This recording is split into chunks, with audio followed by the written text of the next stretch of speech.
Überleben optional. Süders Wochenbericht vom 2. bis zum 8. Februar 2026. Nachbeben.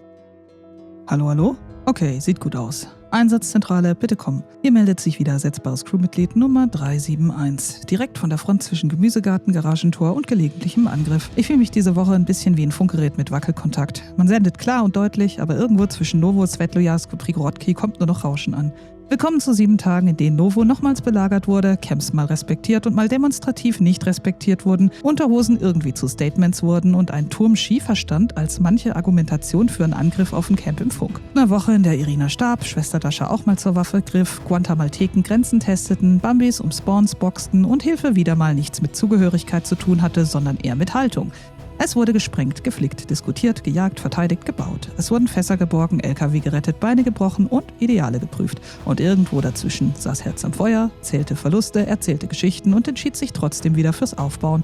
Also schnappt euch eine Pipsi, macht's euch bequem oder schnallt euch an. Hier kommt mein ganz persönlicher Wochenbericht. Montag, der 2.2.2026. Ruhe in Frieden, Irina. Montag, der Tag, an dem Novo kurz aufatmete und Svetlojarsk den Preis zahlte. In Novo lief der Kampf weiter. Natürlich lief er weiter, die ganze Nacht. Und bevor Gerüchte entstehen, nein, weder Herz noch ich waren beteiligt. Aber dafür wurde Schwester Dasha in ihrer Kantine in den Kampf verwickelt. Eigentlich wollte sie sich nur um die Versorgung kümmern. Aber ein Angreifer schaute dann ganz frech durch das Fenster und zielte auf ihren Kopf. Nebenjob, Halten der Frontlinie. Bewegung zwischen Wand und LKW. Zu nah, zu plötzlich. Sie schoss, traf nicht, zumindest nicht richtig. Der Gegner auch nicht. Noch nicht. Pattsituation. Er konnte nicht weg und sie ebenfalls nicht. Dann verschoben die Angreifer den LKW und einer von ihnen zeigte, dass er genau wusste, was er tat. Er nutzte das Fahrzeug als Rampe, sprang hoch und feuerte aus nächster Nähe auf Dasha. Ganzes Magazin, gefühlt. Naja, sie fühlte das. Jeden einzelnen Treffer. Lag am Boden, Knochenbruch, Gesundheit fast bei 0, 3 Cuts, Blut überall. Sie rollte mit letzter Kraft zurück in die Kantine, verband ihre Wunden. Dann wurde ihr schwarz vor Augen, viel fehlte nicht, wirklich nicht. Aber sie überlebte. Später schrieb sie es Montanas Gnade zu. Klar, typisch Kirchenheinis. Der Angriff wurde abgewehrt. Novo stand und Schwester Dasha auch. Naja, irgendwie, nachdem der Knochenbruch endlich verheilt und ihre Gesundheit wiederhergestellt war. Kurze Pause und am Morgen ging's wieder los. Sniper im Ostwald, Schüsse, Gegenfeuer. Und dann, nachdem der Ostwald-Sniper endlich entdeckt worden war und man ihn unter Beschuss nahm, zog sich Misha plötzlich zurück. Relativ schnell sogar. Man hätte fast meinen können, sie hätten wichtige Termine. In Prigorodki deponierte Rio eine Armbrust für Basti. Falls du mal wieder stirbst. Alle lachten. Basti am wenigsten. Rio und Cripsy bauten derweil gemeinsam. Ja, richtig gehört, gemeinsam. Man hatte sich offenbar vertragen, nachdem Cripsy Rio fast erschossen hätte. Einen Leuchtturm bauten sie für Cripsys Scheune. Er sagte was von Handelszentrum oder so. Große Pläne, großes Licht, große Geste. Man darf gespannt sein, ob das später auch als Zielmarkierung dient. Rio fand außerdem einen neuen Community-LKW, fuhr ihn dann mit heldenhaften 16 Kilometer pro Stunde nach Elektro, fand kurz vor Prigorodki den letzten Reifen. Mit Hilfe von Lina packte er das Ding schließlich in der BBA. Und ja, Rio fuhr, ob ihr es glaubt oder nicht, obwohl er eigentlich geschworen hatte, nie in ein Auto zu steigen. Herz war sichtlich überrascht und dankte. Am Camp fraßen sich derweil Bambis durch die Restbestände, töteten sich zwischendurch gegenseitig, ganz normaler Alltag inzwischen. Gravedigger sprach mit 4 Neulingen in Nischneue, Bewegung im Norden und Lina entwickelte sich zur Verwalterin in Prigorodki. Rio füllte das Essenszelt auf, Fische, Konserven, Struktur in unruhigen Zeiten. Und dann ein Kahlschlag ums Camp. Die Bäume fielen. Spenden für Novo von Basti, Lina und Herz, das inzwischen aussah wie ein Schweizer Käse. Ein ganzer LKW Holz sollte nach oben gebracht werden. Soforthilfe. Dakel und Irina fuhren ihn hoch. Ja, Irina, das stille Mäuschen. LKW waren irgendwie so ihr Ding geworden und sie wollte helfen. Herz bekam von Rio eine schwarze Plattenweste und gab sie direkt an Irina weiter, weil die Mission gefährlich war und Herz lieber ohne Schutz lebte als mit schlechtem Gewissen. In Prigorodki fielen später noch Schüsse. Keine klare Ursache, nur dieses Donnern in der Ferne, das sagt, es ist noch nicht vorbei. Der LKW kam ohne Zwischenfälle in Novo an. Irina zog sich schließlich zurück und lief an der Küstenstraße entlang. Bei Svetlojarsk angekommen, sah sie den desolaten Zustand des Camps. Vater Berts liebevolle Hand fehlte nach dem Angriff. Beschädigte Zelte, fehlende Materialien, kein Essen. Sie beschloss zu helfen. Ungewöhnlich für sie, aber sie legte Hand an. Herz färbte ab. Sie baute Gemüse an, dünstete Zucchinis und blieb eine Weile. Um möglichst nicht bedrohlich zu wirken, legte sie Plattenweste und Helm in dem Gebüsch ab. Und dann, ein paar Schritte vom Camp entfernt, traf sie vom Berg her ein tödlicher Schuss. Keine Vorwarnung, kein Dialog. Aus meiner Sicht absolut unnötig. Sie war eine verdammte Zivilistin, okay? Alles, was blieb, war die Stille danach. Herz zerbrach innerlich an genau diesem Punkt. Sie machte sich die größten Vorwürfe. Warum hatte sie Irina ermutigt zu helfen? Warum hatte sie nicht gesagt, halt dich raus, bleib in Sicherheit, so wie es Irinas Art war? Aber so funktionierte Hilfe nicht und das wusste Herz. Irina kannte die Gefahr und hatte trotzdem geholfen, obwohl sie sich ihr ganzes Leben lang versteckt gehalten hatte. Und am Ende hatte sie diese Hilfe das Leben gekostet. Wie ironisch. Immerhin fanden wir noch ihre Plattenweste und den Helm. Der Schütze hatte die Dinger übersehen. Nur ihr Teddybär lag noch bei der geplünderten Leiche. Wir hatten eine ungefähre Ahnung, wer es auf das Camp abgesehen hatte und warum. Aber natürlich keine Beweise. Aber die Sache lag schwer auf Herzgemüt. Sie hatte genug von all diesem, das eine Camp wird respektiert und das andere nicht Gerede. Hilfe war Hilfe, Punkt. Und wer misst, sollte wenigstens denselben Zollstock benutzen. Sonst wird's ungenau. Mal wieder hat es die falsche Person getroffen. Ausgerechnet Irina. Sie hatte so vieles erlebt und so ein Ende einfach nicht verdient. Aber dennoch war das leider ein Ende, wie es in unserem Czarnarus allzu typisch geworden war. Herz verfasste einen Nachruf und schwor, eines Tages ihre Geschichte zu erzählen. Aber allen war klar, Irina würde nicht wiederkommen. In Prigorodki tauchte später wieder ein D und ein K am schwarzen Brett auf. Dazu 2 Besen und ein Stolperdraht am Camp. War er von den Besitzern der Buchstaben platziert worden oder zufällig da? War es ein Zeichen? Egal woher der Stolperdraht kam, Herz verurteilte derartige Aktion klar und so endete dieser Montag. Novo stand, Svetlojas blutete, Herz trauerte und Irina fehlte. Dienstag, der 3.2.2026. Endlich Fässer und Nachtsichtgeräte und ein Leuchtturm? Dienstag, der Tag der Fässer, der Nachtsichtgeräte und der leicht verfluchten Fahrzeuge. Am schwarzen Brett standen plötzlich die Buchstaben B und W. Das für Basti und Whisky stand oder für Bitte wenden. Naja, Jamet fand nach langem Suchen endlich ein NVG an einem Militärkonvoi. Sein erstes diese Season. Mann, war der vielleicht glücklich. Das könnt ihr euch nicht vorstellen. Basti berichtete ebenfalls von NVGs, die er unterwegs gesammelt hatte. Kurz gesagt, die Jungs sahen jetzt nachts mehr, als ihnen vermutlich gut tut.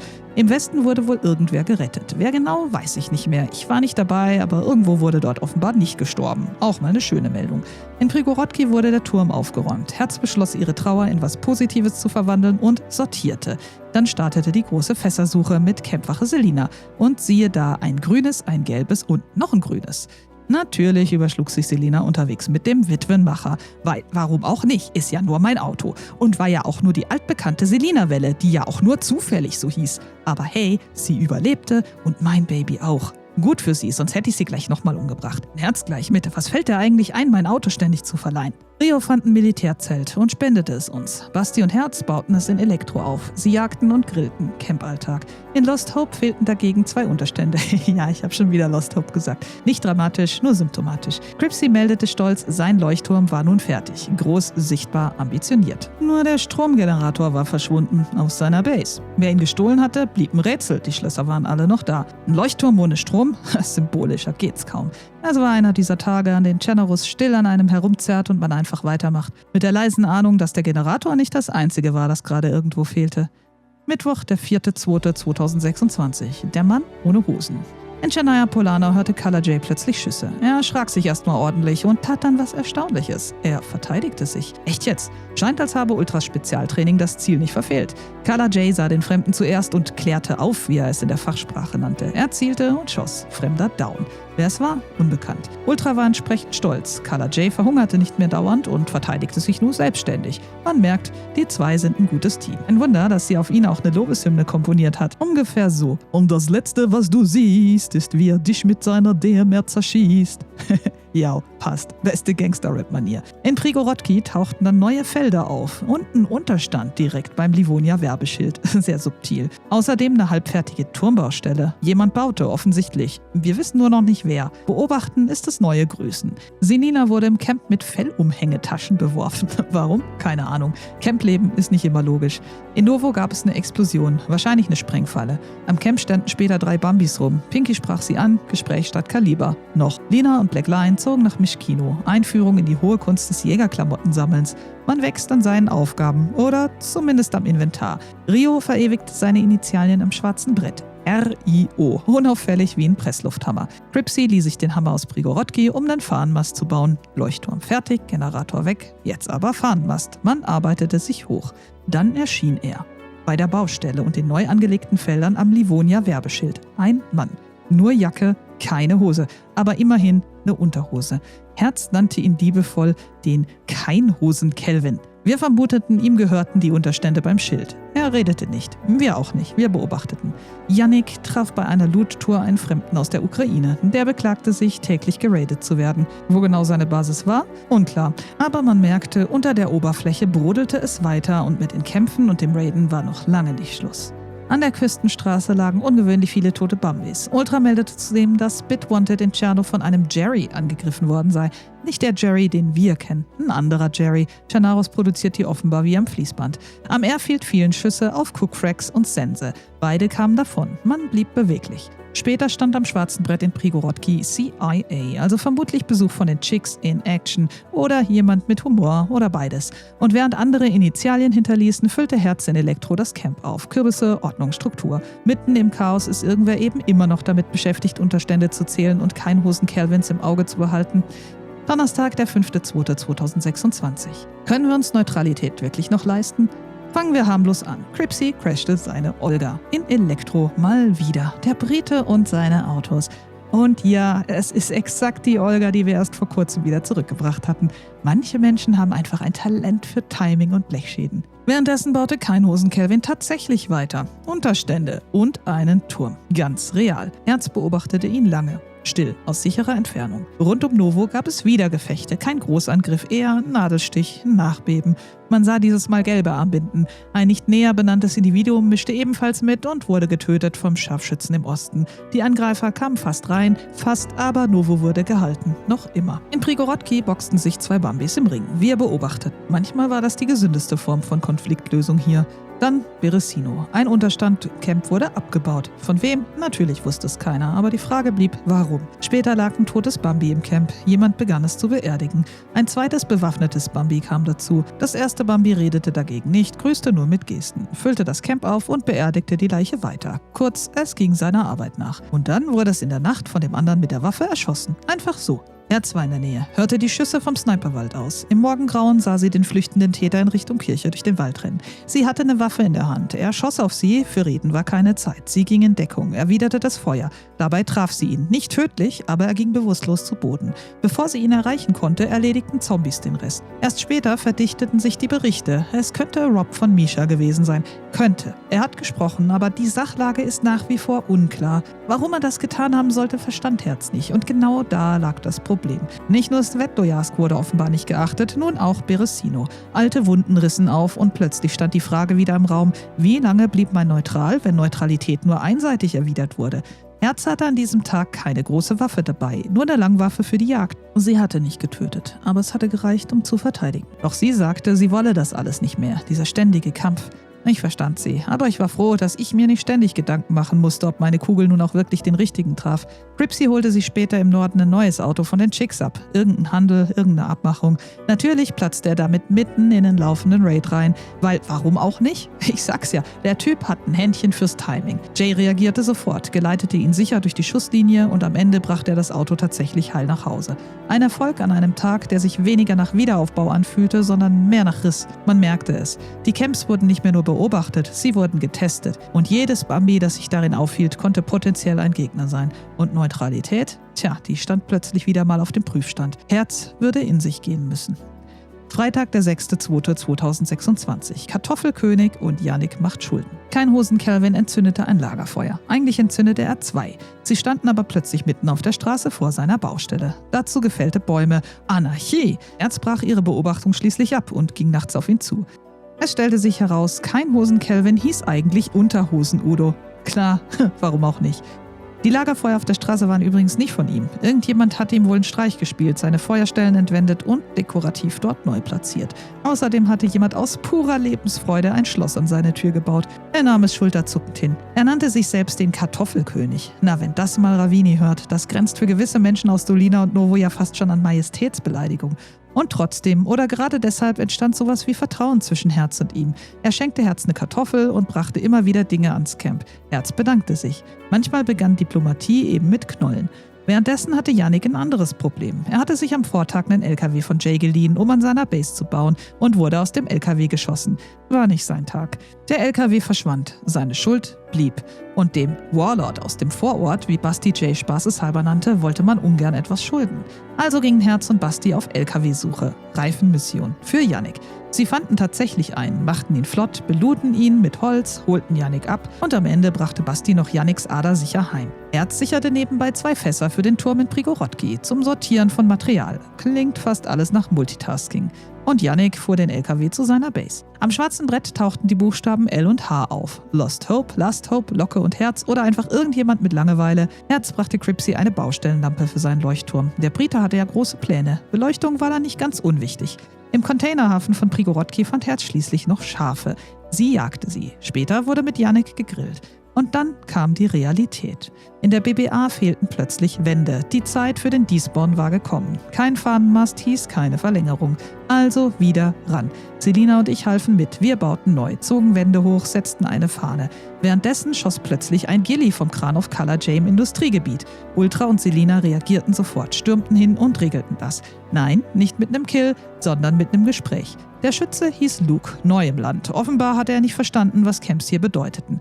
Color J erklärte ihm die Gepflogenheiten, dass man nicht einfach auf alles schoss, was sich bewegte.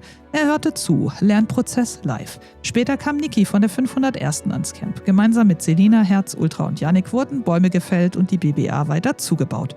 Ultra probierte neue Bautechniken aus, die sie bei Jay gelernt hatte, und Niki lernte den Powersprung kennen.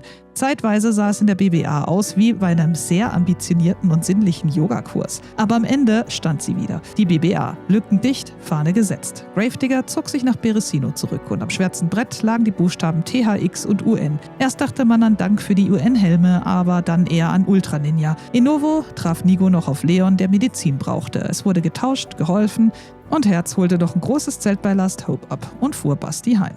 Samstag, der 7.2.2026. Fassbergung und Raidabwehr. Der Tag startete mit einer traurigen Nachricht. Chunky zog sich erstmal zurück. Schweren Herzens, aber andere Dinge hatten Priorität. Herz verstand das, wirklich. Auch wenn es schade war. Sie dankte ihm für alles, versprach auf sein Auto Jochen aufzupassen und auf seine Sachen. Manche Abschiede waren keine Dramen, sondern eben nur eine Pause. Und alles verlief in Wellen, wie man hier sagte. Basti zog los, auf seiner Route. Color J wurde bei Kamishovo im Boot beschossen. Die Küste war also wieder das, was sie immer gewesen war, keine Wellnesszone. Rio versteckte 4 Fässer bei Krona. Die kann man dann da mal abholen, sagte er, als wäre das ein Spaziergang. Unterhosen Udo baute derweil weiter am schiefen Turm von Prigo. Ein Bauwerk, das man entweder als architektonische Provokation, als sehr mutiges Statement oder einfach nur als unschön bezeichnen konnte. Die Meinungen waren da verschieden. Pinky, Selina, Herz, Ultra und Jamet fuhren los. 2 Autos, eine Mission, Fässer in Krona sichern. Bei Tschernogorsk hatte Ultra erst einmal wieder einen Unfall im Witwenmacher. Ich frag mich ernsthaft, wie Herz eigentlich immer dazu kam, genau dieses Auto zu nehmen. Das ist mein Baby, verdammt. Bei Krona im Wald kam Herz dann auf die Idee, querfeldein zu fahren. Ich meine, was soll denn schon schiefgehen?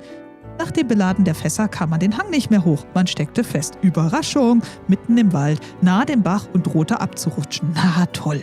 Herz versuchte zu retten, was zu retten war, rutschte aber nur weiter gegen den Baumstamm. Und Rio? Der hielt es für eine brillante Idee, das Auto anzuschieben und einfach den Hang runtergleiten zu lassen.